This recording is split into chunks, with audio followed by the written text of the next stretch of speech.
সন্ধ্যার সময় অলরেডি খেজুর গাছ আর কি রাইখা গেছে বোতল দিয়ে, ওই যে আমাদের বাদুরের যে রস না খাইতে পারে এই জন্য আমরা একটা পোটেশন ব্যবহার করি, কারণ এই যেটা না দিলে ধরেন বাদুরের রস খাইবো, আর রসটা তো আমার ভাইরাই খাইবো, আমরা যাদের থেকে রসটা বিক্রি করি, কারণ তাদের যে সমস্যা না হয় এই জন্য আমরা রসটা এইভাবে ঢেকা দিই। ঠিক আছে, ওই দেখেন আমাদের রস বাদুরে খাওয়ার কোনো চান্স নেই, আপনারা দেখতে পারতেছেন। হয়তো অনেকে কইতে পারেন যে ভাই আমাদের রসগুলো বাদুরে খায়, আর ওই যে আমাদের রাস্তার পাশে অনেক পোলাবান থাকে বুঝছেন, ছোটো গাছ তো পোলাবান ওইটা রস খেয়ালায়। কি তুমি ঠিক কইছো না? আমরা এই জন্য একটু দেখতে আসছি আর একটু পর আজান দিব, নামাজ পড়তে আসছি, কারণ ভাই এটা দেখার দরকার। আমার বাবা এত কষ্ট করে গাছ কাটে, মানুষের রস খেয়ে লাইব, এখন মনে করেন অবশ্যই একটু খেয়াল রাখতে হয়। আচ্ছা, এই গাছটা তো তোমার সহজেই মানুষজন উঠতে পারে, তাই না?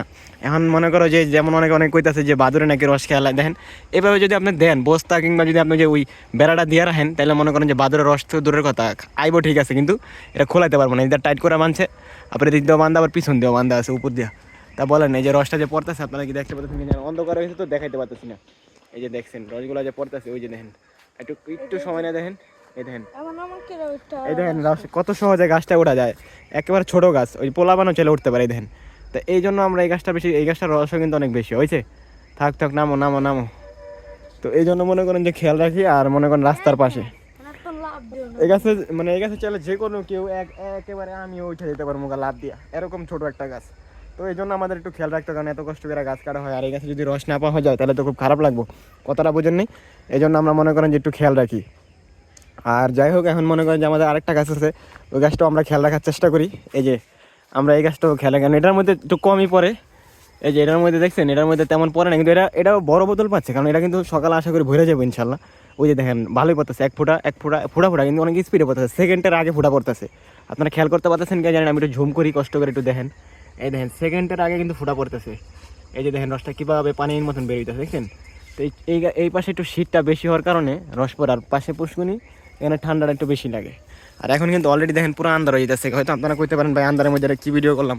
না ভাই, এটা আপনার সাথে শেয়ার করার দরকার। এই মুহূর্তে মনে করেন যে এটা ওই যে মানুষজন এবার প্রতিনিয়ত মানুষজন যাতায়াত করে, এই যে মানুষ যেতেছে দেখছেন, আর এখন দেখেন সন্ধ্যা হয়ে গেছে, অলরেডি পুরো সন্ধ্যা, এই যে পুরো সন্ধ্যা। তো আমরা এই মুহূর্তে আর কি আপনাদের এটা দেখে গেলাম, কী কও?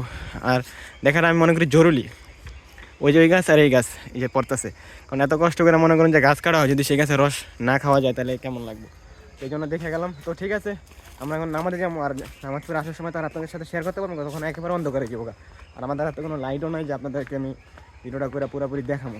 হ্যাঁ, তো যাই হোক, সবাই ভালো থাকেন। আর আমার এই রাস্তা দিয়ে আমরা প্রতিদিন নামাজ পড়তে যাই, আর ওই যে আমাদের গাছগুলো, ঠিক আছে, এই যে সাথে আছে, আর একেবারে অন্ধকার হয়ে গেছে। যদি ভিডিওটা দেখতে আপনাদের একটু কষ্ট হতো, তারপরও একটু মন দিয়ে মানায় শুরু করে একটু দেখেন। আর এই যে পুষ্কুনি পাড়ের এই জায়গার থেকে গাছটা আরও সামনের থেকে দেখা যায়, তুমি একটু সামনে, আমি একটু ওইখানে যাই, দর্শকের একটু দেখাইবা, যাও তো। এই দেখেন কত সামনে, এই যে পুষ্কুনির পাড়ে যদি কেউ লুকেও থাকে তাহলে কিন্তু দেখা যাবো না।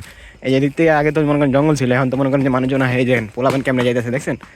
তা আমি এই তারও আর যাওয়া না হয়েছে, দর্শকরা বুঝতে পারছে যে মানুষজন কত সহজে চাইলে এই রসটা পায়রা নিতে পারে। এই যে একেবারে মোড়, এই মোড়ের পাশে এই গাছটা দেখেন কত সামনে রাস্তা, এই যে মানুষজন আইতা আছে, আসার সাথে সাথে রস নিয়ে দিতে পারে।